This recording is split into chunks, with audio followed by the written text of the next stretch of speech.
Assalamualaikum, this is Mohammad Usama back with a new video। Pakistan के electricity के बारे में थोड़ी सी बात करते हैं। पाकिस्तान में इलेक्ट्रिक कैपेसिटी जो टोटल कैपेसिटी है दैट इज़ अराउंड 45,000 मेगावाट्स।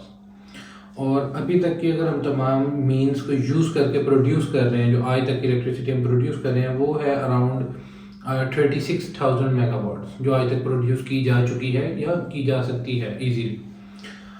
जो हमारा पीक डिमांड टाइम है दैट इज़ इन समर में जो हमारी आज तक मैक्सिमम डिमांड देखी गई है that is around 26,000 megawatts.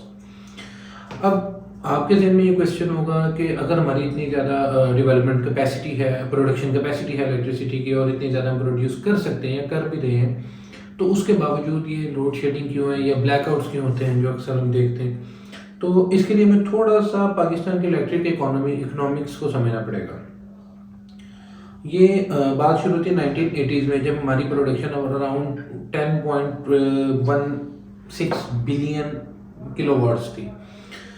This was the time जब 80s का एरा था और उस वक्त हमारी डिमांड इतनी ज़्यादा नहीं थी, तो हमारी गवर्नमेंट्स ने उस वक्त इस चीज़ को खातिर खा नज़र में नहीं रखा या इसको इग्नोर किया कि हम प्रोडक्शन की तरफ जाएं तो उनको आने वाले फ्यूचर में टैकल कर सकें या उसके साथ उसको इनकलकेट कर सकें। तो अब जब 1990s का एरा आता है, 90s आता है, तो उस वक्त हम देखते हैं कि हमारी न्यू इंडस्ट्रियलाइजेशंस होती हैं, न्यू इंडस्ट्रीज बनती हैं और उस दौरानिए में हमारी बिजली की डिमांड ज़्यादा हो जाती है। अब जब डिमांड ज़्यादा होती है और हमारी प्रोडक्शन उसी तरह 1980s वाली थी, तो हमारे यहाँ पे मैसिव ब्लैकआउट्स होते हैं, लोड शेडिंग होती है बहुत ज़्यादा, और लोग इस चीज़ को बहुत ज़्यादा सफ़र कर रहे होते हैं। अब इसी तरह फिर उसके और ये वो टाइम था 1980s और 1990s का, ये वो एरा था जिसमें कभी नून लीग और पीपीपी की गवर्नमेंट्स बार बार आती और जाती रही हैं। इसमें क्योंकि वहाँ पे मैंडेट नहीं था उन गवर्नमेंट्स के पास, और इसीलिए कहते हैं कि वहाँ पे मैंडेट कितना ज़रूरी है ताकि एक प्रॉपर पॉलिसी आए। जब ये पीपीपी में और नून लीग में ये शिफ्ट चलते रहे गवर्नमेंट के, तो इस दौरान आईपीपीज का एक ट्रेंड देखा गया पाकिस्तान में। अब आईपीपीज कौन है? IPPs are independent power producers. अब इंडिपेंडेंट पावर प्रोड्यूसर्स क्या करते हैं? ये अपनी जो गवर्नमेंट्स के मतलब पाकिस्तान की गवर्नमेंट्स के साथ मुआहदा करते हैं, जिन मुआहदों में ये वाज़ेह लिखा ये होता है कि ये जो इलेक्ट्रिसिटी प्रोड्यूस करेंगे as an independent power producers, तो वो पाकिस्तान गवर्नमेंट उनसे डॉलर्स की सूरत में ख़रीदेगी। अब ये सबसे पहला डिफेक्ट था पाकिस्तान के ऐसी एक पॉलिसी में कि एक कंट्री, उस वक्त तो डॉलर 35 रुपीज़ का था, बट टिल नाउ अब हम देखते हैं कि वो टुडे इट्स अराउंड 300 रुपीज़। तो अगर उस वक्त को आज का कंपेरिजन करें तो ये 100 टाइम्स का डिफरेंस आ रहा है, और 10 टाइम्स का डिफरेंस आ रहा है। और ऐसे डिफरेंस में हम देख रहे हैं कि प्राइसेस इलेक्ट्रिसिटी की बहुत ज़्यादा बढ़ जाती हैं।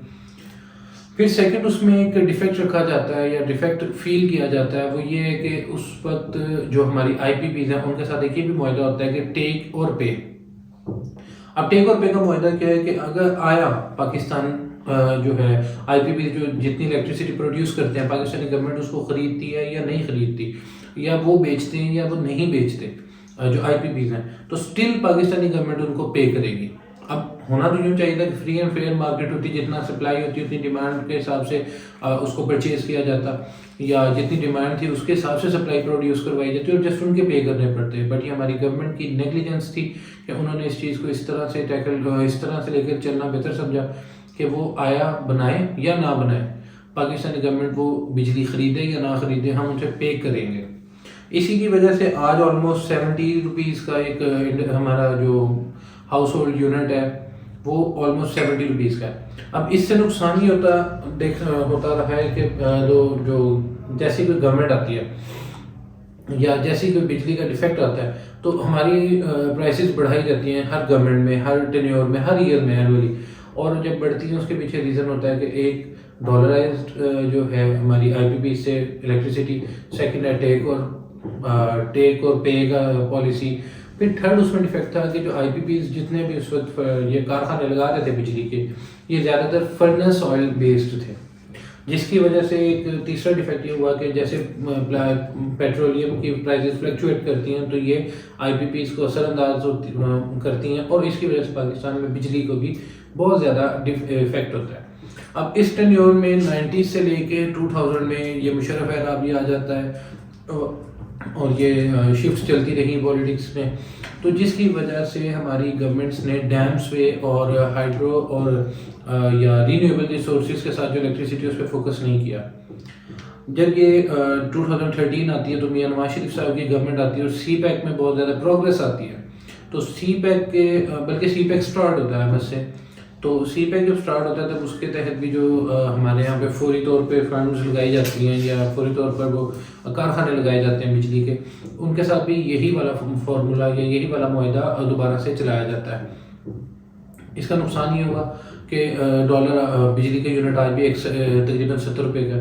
अब इसका इसका जो एक सोल्यूशन होना चाहिए था कि जब आप डिमांड ज़्यादा हो जाती है और आपकी सप्लाई ज़्यादा हो जाती है तो आपके डेफिनेटली जो इकोनॉमिक्स की एक पॉलिसी है, इकोनॉमिक्स का एक रूल है कि डिमांड एंड सप्लाई आपस में जो है फैसला करते हैं प्राइसेस का।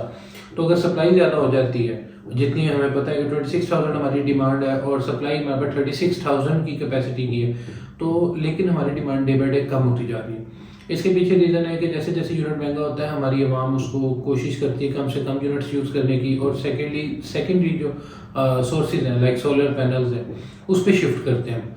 अब उस पर शिफ्ट करने की वजह से हमारे जो सप्लाई जो है डिमांड है वो कम हो रही है पूरे पाकिस्तान में, और सप्लाई उसी तरह, बट हमारी प्राइसेस को उस तरह फ़र्क नहीं पड़ रहा। अगर हम इसको प्रॉपर कैपेसिटी को यूज़ करते हैं अपनी सप्लाई के साथ तो it should go around 50 rupees in my calculations.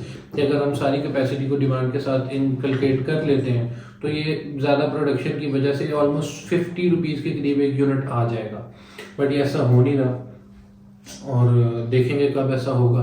But अब जैसे आहिस्ता आहिस्ता वक्त के साथ साथ डैम्स की प्रोडक्शन पे बहुत ज़्यादा फोकस किया जा रहा है और ये भी अंडर सी पैक है, और काफ़ी डैम्स लाइक महमद डैम और जो दया मीर भाषा डैम और इस तरह के जितने डैम्स हमारे बड़े छोटे बन रहे हैं, तो इससे शायद हमारी बिजली को कुछ सस्ता रिलीफ मिले आवाम को, और इसमें कोई गवर्नमेंट ऐसी आए जो IPPs के साथ दोबारा से मुआहदा करने की कोशिश करे, जैसे खान साहब ने करने की कोशिश की थी और ये सारी पार्टीज उनके खिलाफ थी।